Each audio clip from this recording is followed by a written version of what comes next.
The wind on 7 never stopped. It carried dust and poison through the broken buildings of the dead colony, whistling through empty windows like the ghosts of everyone who once lived there. Pulled his mask against his face and kept walking. His boots crunched on broken glass and dried mud. His scanner beeped weakly in his hand, searching for anything worth taking. He had been on this moon for 3 days now. 3 days of sleeping in his small ship, eating cold protein bars and digging through rubble for scraps of metal and old technology. This was his life now. Not the life he wanted, but the life he had. 2 years ago was a cargo hauler.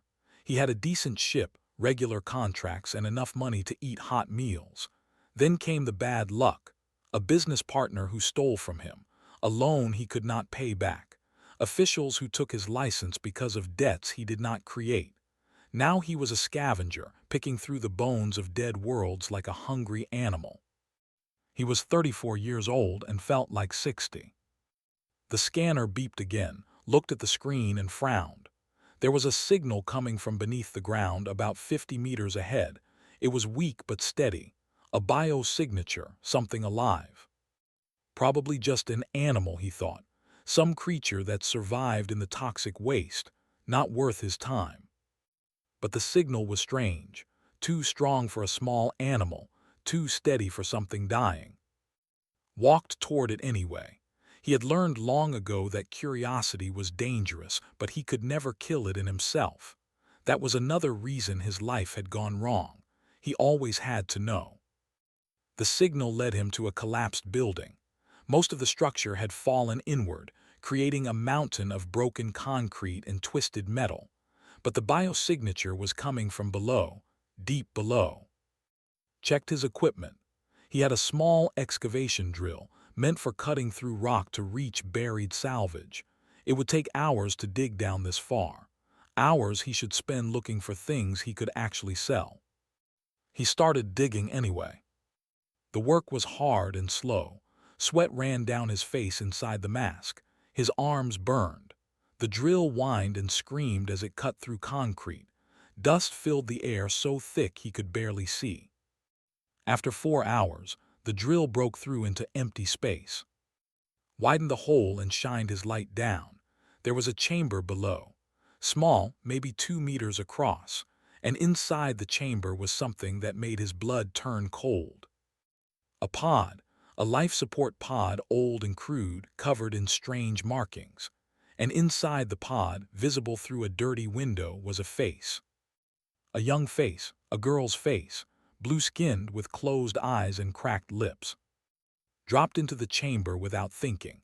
He landed hard and stumbled to the pod. Up close he could see more details. The girl was thin, so thin her bones showed through her skin. Her hair was white and tangled. Strange scars covered her arms in patterns that looked deliberate. Ritual scars. The pod's power indicator was blinking red, almost empty, maybe hours left, maybe minutes.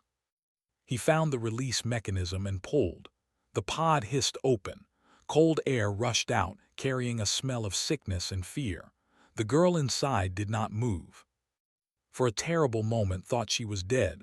Then her chest moved, a tiny breath, she was alive. He reached in and lifted her out. She weighed almost nothing. Her body was cold, her skin rough with dirt and dried blood. She wore a thin white dress, torn and stained. No shoes.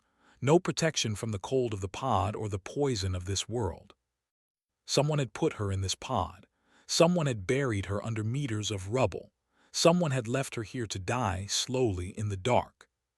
Carried her out of the chamber. It was difficult, climbing one-handed while holding her against his chest, but he managed. When they reached the surface, he ran. He ran through the dead colony, through the poisoned wind, all the way back to his ship. The Broken Promise was not much of a ship. It was old, patched together with salvaged parts and made strange noises when it flew. But it was warm inside, and it had a medical kit, and right now that was enough. Laid the girl on his narrow bed and opened the medical kit. He did not know much about alien biology, but he knew the basics: hydration, warmth, nutrition. He attached a fluid line to her arm, hopping her veins worked similar to human veins. He covered her with every blanket he had. He turned up the heat until the ship felt like a furnace. Then he sat beside her and waited. She woke up 6 hours later. Her eyes opened suddenly, wide with terror. They were silver like polished metal, and they looked at like he was a monster from a nightmare. She tried to scream, but no sound came out. She tried to move, but her body was too weak. Raised his hand slowly. "It's okay," he said. "You're safe. I'm not going to hurt you." She did not understand. Of course she did not. She was, he had realized by now. He had seen their kind before at trading stations. Tall, elegant people with blue skin and silver eyes.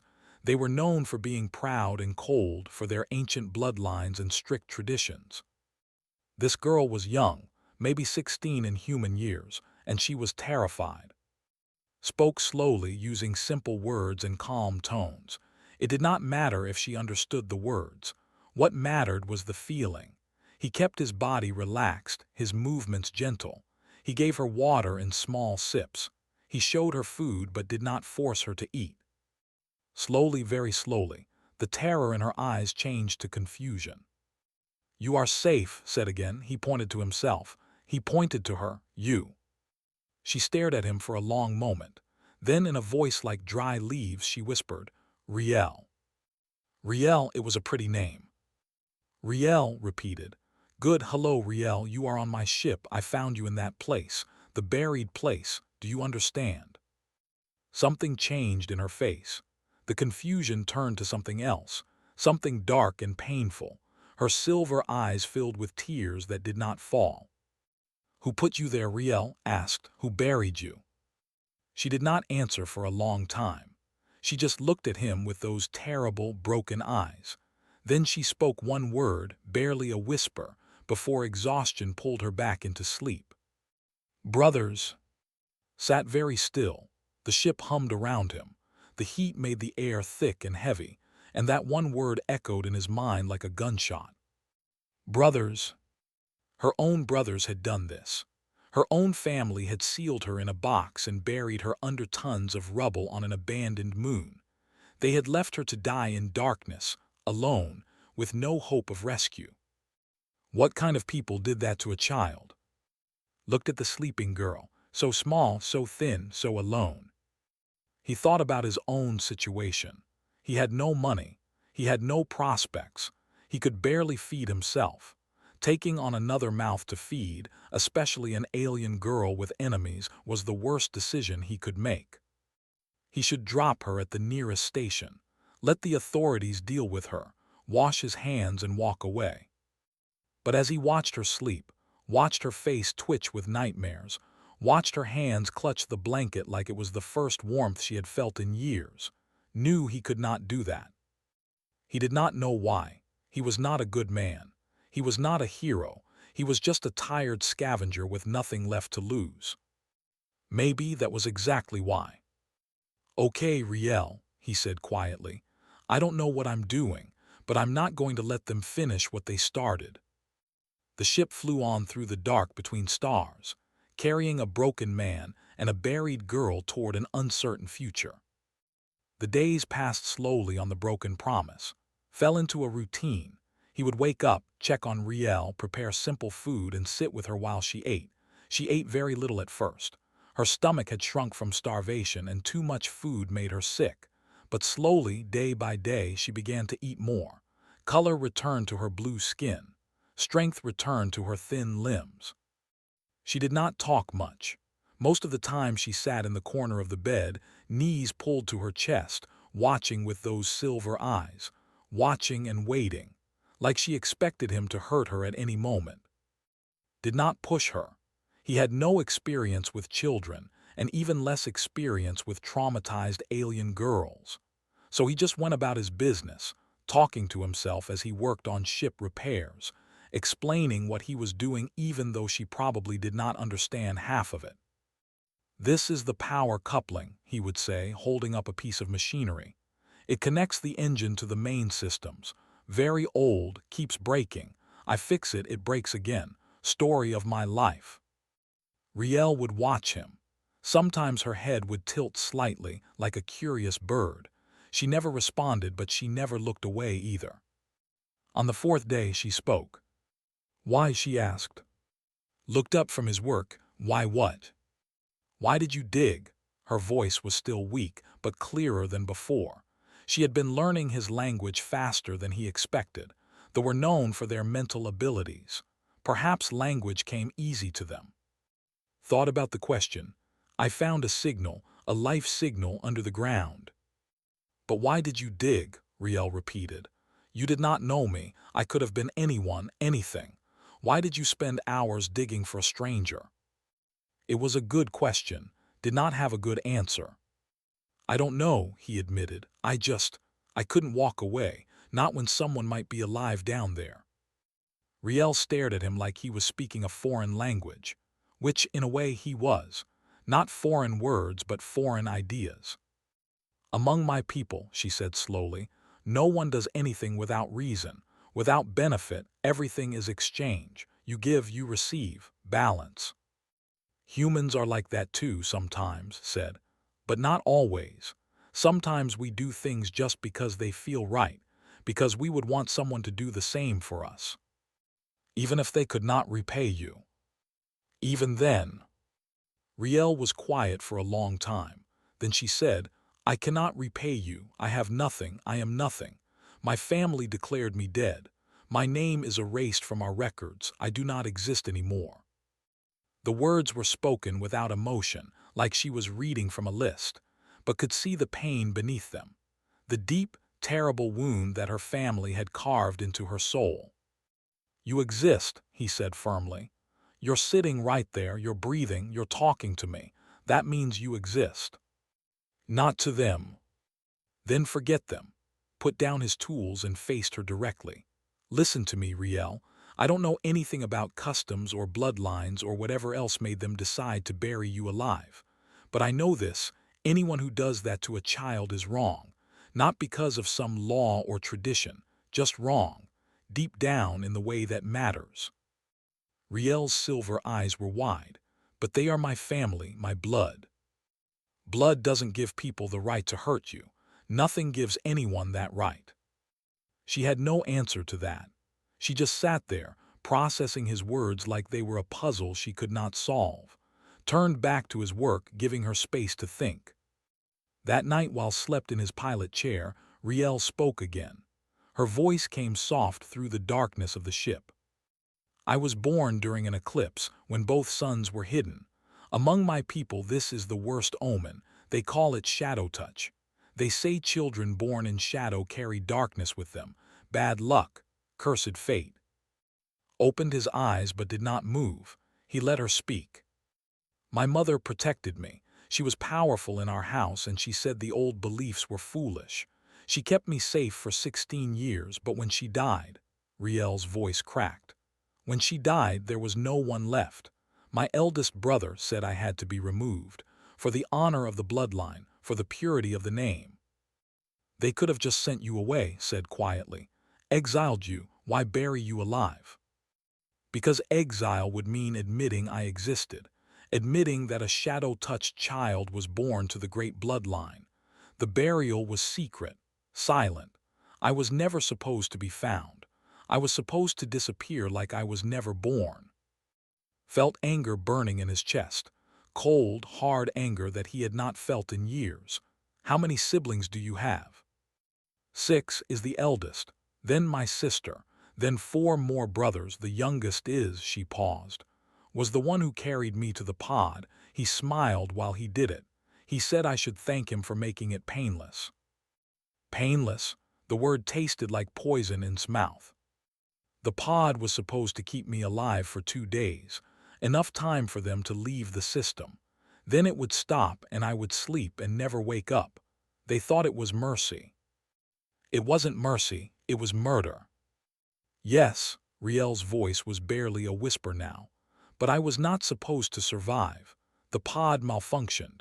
It kept running on minimal power for weeks instead of days, and then you came. The ship was silent except for the hum of the engines. stared at the ceiling, seeing nothing. "What happens now?" he asked. "Will they look for you?" "If they discover I survived, yes, never leaves things unfinished, and she hesitated. "I triggered something when I woke, in the pod, a beacon. I did not mean to, I was confused, frightened. I pressed buttons without knowing what they did." Sat up sharply. "A beacon, like a tracking beacon." "I'm not sure, maybe. I am sorry, I am so sorry, I did not know." "It's okay." Was already moving to his navigation console. His fingers flew across the controls, scanning for signals. "It's not your fault. You were half dead and terrified. Anyone would have done the same."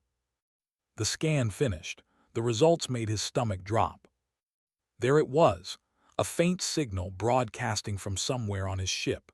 No, not on his ship, on Riel. Somewhere in her clothes or maybe embedded in her skin. A tiny beacon screaming their location into the void. And somewhere out there, someone was listening. "We need to find that beacon and destroy it," said. "Now." They searched for an hour before they found it. A tiny device, smaller than a fingernail, sewn into the hem of Riel's dress. Crushed it under his boot and felt a moment of relief. But the relief did not last. His long-range scanner was picking up movement. 3 ships, large ones, changing course, heading toward their last known position. Warships. They had 2 days head start, maybe 3, but the warships were faster than the Broken Promise, much faster. Looked at Riel. She looked back at him with fear in her silver eyes, but beneath the fear was something else now, something that looked almost like hope. "I'm sorry," she said. "I have brought death to you." "Not yet, you haven't." Dropped into the pilot's seat and started plotting a course. "I know some people, old contacts, they might help us." "Why would anyone help us? Help me." Smiled grimly. "Because humans are strange, Riel. We do things that don't make sense. We fight battles we can't win. We protect people we don't know. It's probably our biggest weakness." He pushed the engines to full power. The Broken Promise groaned and shook, but it flew. "It might also be our greatest strength." The stars blurred as the ship jumped to faster-than-light speed, racing toward a distant station and a desperate hope. Behind them, 3 hunters followed. The chase had begun. Marker Station floated in the darkness between star systems like a metal spider hanging in an empty web. It was old, ugly, and lawless. Pirates docked here. Smugglers traded here. People who wanted to disappear came here to vanish. It was exactly the kind of place needed. The Broken Promise slid into a docking bay with a wheeze of tired engines, powered down the ship and turned to Riel. "Stay close to me," he said. "Don't talk to anyone. Don't look at anyone for too long. This place is dangerous." Riel nodded. She had changed in the days since her rescue. She still flinched at sudden noises, still watched doorways like threats might come through at any moment. But there was something harder in her eyes now, something that wanted to survive. They walked through the station's crowded corridors. The air smelled of oil and sweat and 100 different foods from 100 different worlds. Aliens of all kinds pushed past them. Some stared at Riel with curious eyes. In this place was unusual. Kept his hand near his belt where a small knife was hidden. It would not do much against serious trouble, but it made him feel better. Riel stayed close, almost touching his arm. Her silver eyes moved constantly, watching everything. "Your heart beats fast," she said quietly. Looked at her. "What?" "I can feel it, your emotions, fear, worry, determination." She touched her chest. "My people can sense feelings. It is how we know truth from lies, how we read intentions." "That must be useful." "Sometimes. Sometimes it is a curse. Feeling everyone's pain, everyone's anger, it can be overwhelming." "Can you feel anything from the people around us?" Riel was quiet for a moment. Her silver eyes went slightly unfocused. "Greed, desperation, loneliness. This place is full of broken people." "Then we'll fit right in." They reached a small marketplace in the station's lower levels. Traders sold everything from food to weapons to information, moved through the crowd with purpose, heading toward a stall at the far end run by an old human woman with gray hair and sharp eyes. "Grandmother Han," said, bowing his head slightly, "it has been a long time." The old woman looked up from her work. Recognition flickered in her eyes, followed by surprise. "I heard you were dead." "Not yet. You look dead, thin, tired, and you travel with strange company." Her eyes moved to Riel. "A child in Marker Station. That is not something you see every day. We need supplies and information. I can pay." "Can you?" Grandmother Han smiled, showing missing teeth. "Let me see what you have." They negotiated for 20 minutes, traded salvage from his hold for food, fuel, and medical supplies. Grandmother Han drove a hard bargain, but she was fair. When they were finished, leaned closer. "I need to know about the Iron Veil. Are they still operating in this sector?" Grandmother Han's expression changed, became careful. "Why do you want to know about mercenaries?" "I have a problem, a big problem. I need help." "The kind of help the Iron Veil provides is expensive, very expensive. What could you possibly—" She stopped. Her eyes moved from to Riel and back again. Understanding dawned on her face. "The girl, someone wants her." "Yes." "Someone powerful." "Yes." Grandmother Han was silent for a long moment. Then she sighed and wrote something on a piece of paper. "The Iron Veil's carrier is 3 systems away. This is their contact frequency. But be careful. Whatever trouble you're in, mercenaries don't fight for free, and the great houses don't forget or forgive." "I know," took the paper. "Thank you, Grandmother." They were halfway back to the docking bay when Riel grabbed his arm. Her fingers were cold, her grip tight. "Someone is coming," she whispered. "I feel them, cold minds determined. They feel like home." Did not need to ask what she meant. He grabbed her hand and started walking faster, then running. They reached the docking bay just as a group of figures appeared at the far end of the corridor. Tall, elegant figures with blue skin and cold eyes. 5 of them, dressed in the dark armor of house enforcers. "There," one of them said, pointing. "The human and the shadow touched." Pushed Riel toward the ship. "Go, get inside." She ran, ran too. They were faster, their long legs covering ground with frightening speed. Knew he could not outrun them, so he stopped and turned to face them. The first enforcer reached him and swung a metal baton at his head. Ducked, pulled his knife and slashed at the alien's leg. The blade cut through fabric and flesh. The screamed and fell. But there were 4 more. They surrounded him. One kicked the knife from his hand. Another hit him in the stomach. He doubled over, gasping for air. A baton came down on his back and he fell to the floor.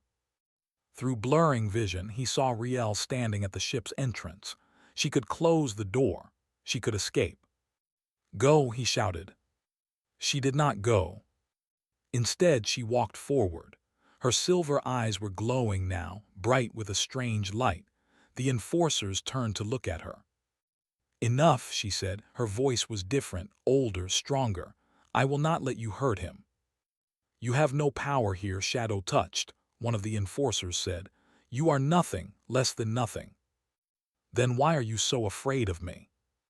Something happened, could not see what exactly, but the enforcers suddenly staggered. They grabbed their heads, faces twisted in pain. One of them screamed. Another fell to his knees, tears streaming down his cheeks. What are you doing to us?" the leader gasped. "Showing you what I feel," Riel said. Her voice was steady. "Every moment of being buried alive, the darkness, the cold, the knowledge that your own family wanted you to die. Feel it, feel all of it." The enforcers collapsed. They writhed on the floor like they were being burned from the inside. Riel stood over them, glowing, terrible, beautiful. Then the light faded. She stumbled and caught her before she fell. "The ship," she whispered. "We have to go. That took everything I had. They will wake soon." Half carried her into the broken promise. He sealed the door, ran to the cockpit, and launched before the station could stop him. They shot out of the docking bay and into open space. Behind them, Marker Station grew smaller, but ahead, 3 warships were waiting. They had been found. "This is the flagship's honor to unidentified human vessel," a cold voice said over the communication system. "You are carrying property of house. Surrender the shadow-touched female and you will be allowed to leave. Resist, and you will be destroyed." Looked at the weapons display on his console. The broken promise had no weapons, not even basic defense systems. Against 3 warships he had no chance. "Property," Riel said weakly from behind him. "They call me property." "They're wrong. They have weapons, we have nothing. We have one thing," pulled out the paper grandmother Han had given him, "the contact frequency for the Iron Veil. We have hope, and sometimes that's enough." He opened a channel and began to broadcast. "This is, formerly of the cargo hauler Steady Wind. I'm calling for the Iron Veil. I need help. I have a child here, a 16-year-old girl, buried alive by her own family and now hunted by 3 warships. I have nothing to offer except the truth. If there's anyone out there who still believes in protecting the innocent, please answer." Static, then silence. The warships moved closer. And then a voice, a woman's voice, calm and strong. "This is Captain of the Iron Veil carrier Steadfast Fury. We hear you. Transmit your coordinates. We are coming." Felt something he had not felt in a very long time. Hope. Real, burning, impossible hope. "Coordinates transmitted," he said. Thank you so much." "Don't thank us yet," Captain replied. "They are serious enemies, but we humans have a saying, you don't hurt children, not if you want to keep breathing." The channel closed. The warships fired warning shots across the broken promise's bow, but they did not destroy it. Not yet. They wanted Riel alive. That gave time. Time for humanity to answer. The Steadfast Fury was nothing like the broken promise. It was a beast of metal and fire, a warship built for one purpose: fighting. When it dropped out of faster-than-light travel, it filled the like a moon made of guns and armor. Around it came 12 smaller ships, fast and deadly, moving in perfect formation.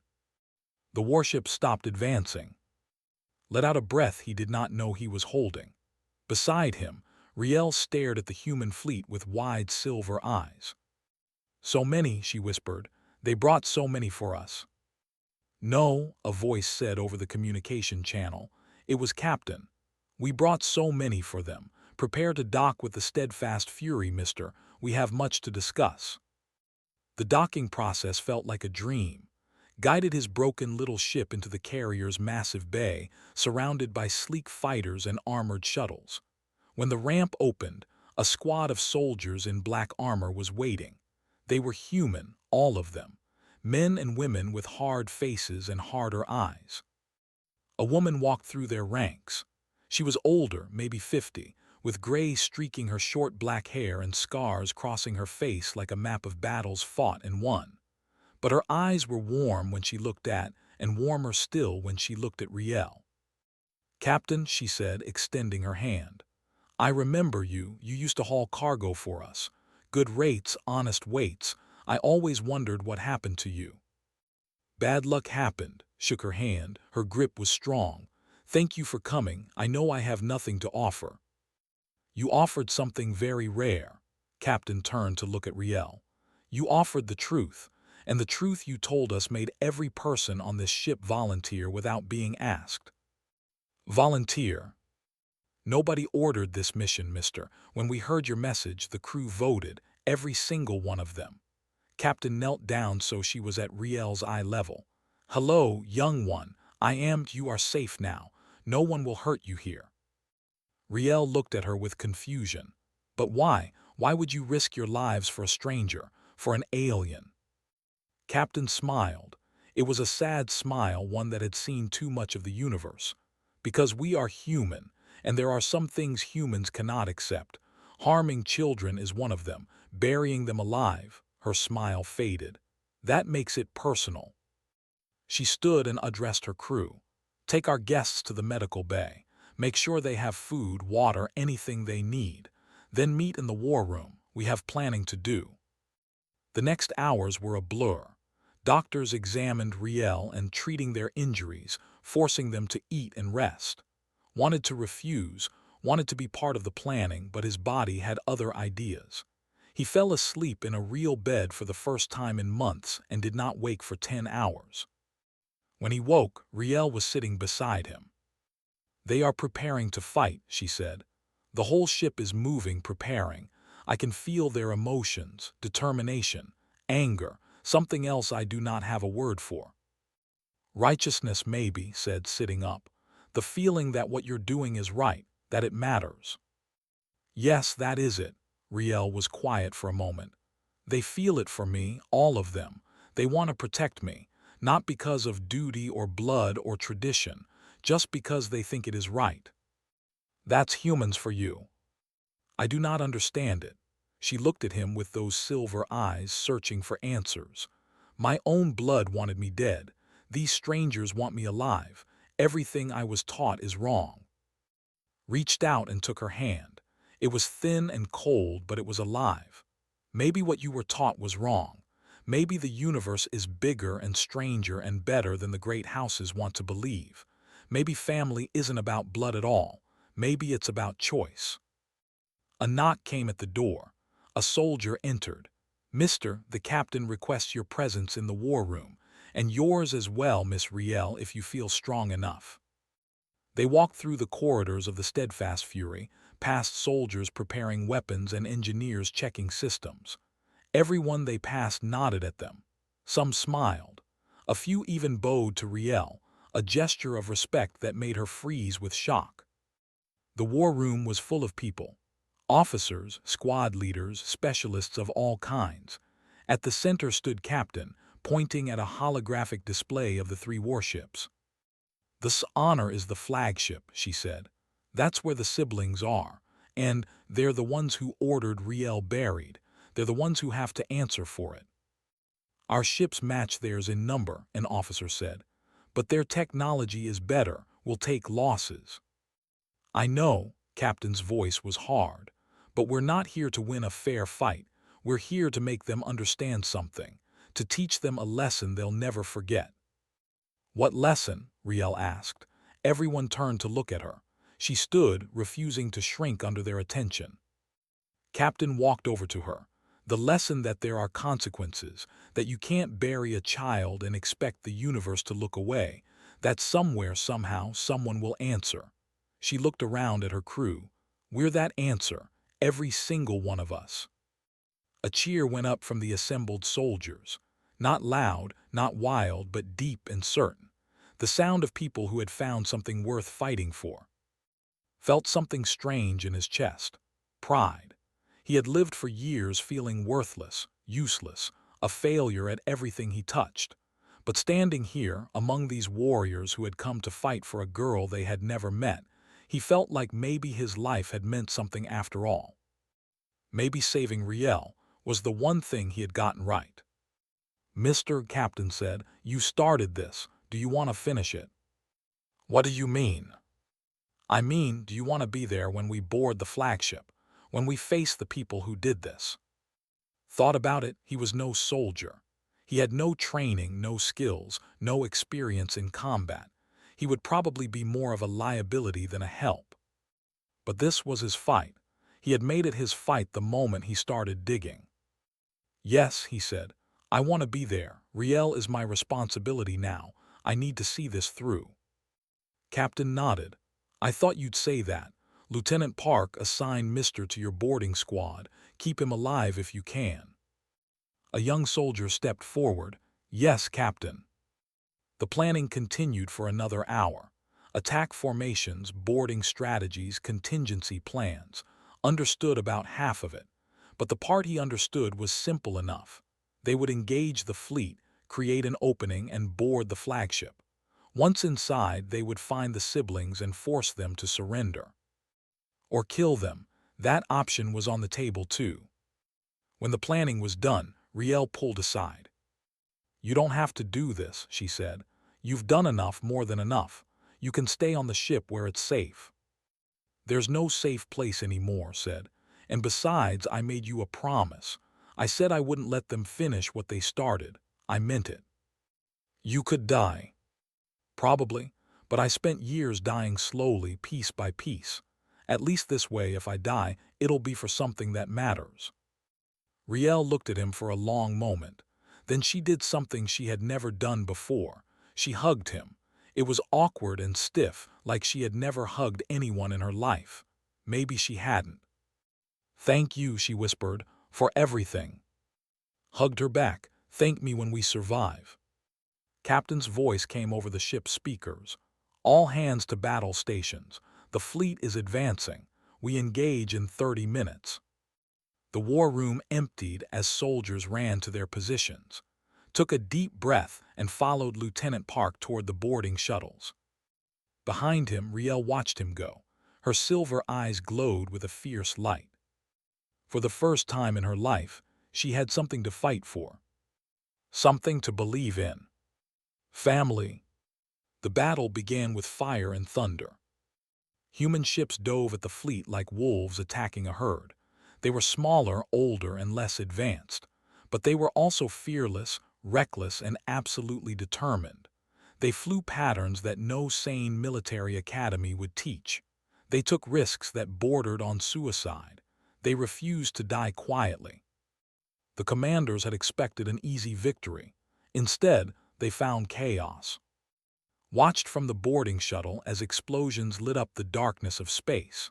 Through the small window, he could see the flagship's honor, a massive ship covered in decorative markings that spoke of ancient bloodlines and noble heritage. It was beautiful in a cold, arrogant way. Soon it would be bleeding. "Boarding in 2 minutes," Lieutenant Park announced. She was a small woman with quick eyes and steady hands. "Remember, we secure the command deck and capture the siblings. Kill anyone who gets in the way. Questions?" Nobody had questions. The shuttle hit the flagship's hull with a violent crash.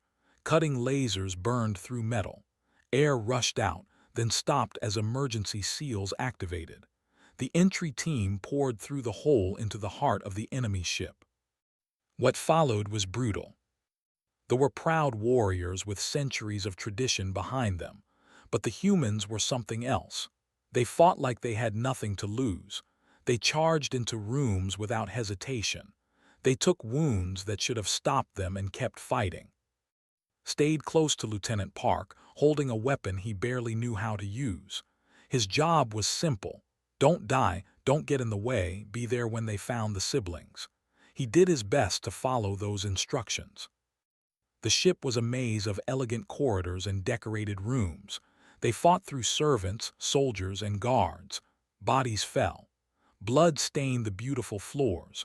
Tried not to look at the faces of the dead. Then they reached the command deck. The doors were sealed, reinforced with layers of metal and energy shields. Lieutenant Park signaled her team to set explosives. "This is it. The siblings are inside. When we blow this door, expect heavy resistance. Kill anything that moves except the 3 targets. We need them alive for questioning."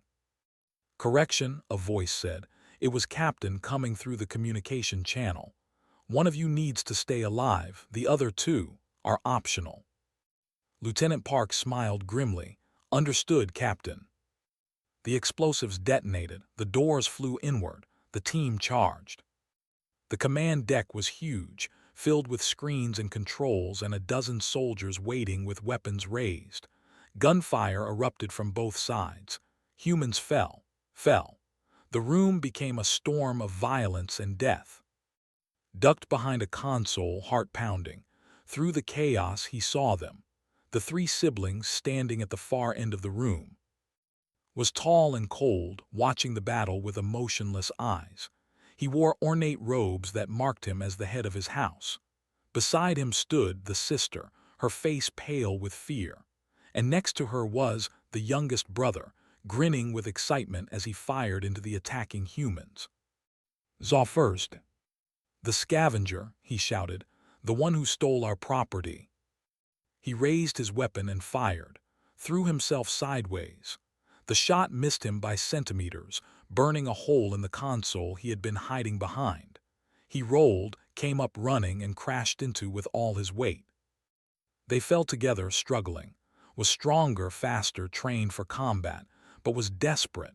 He fought with elbows, knees, teeth, anything he could use.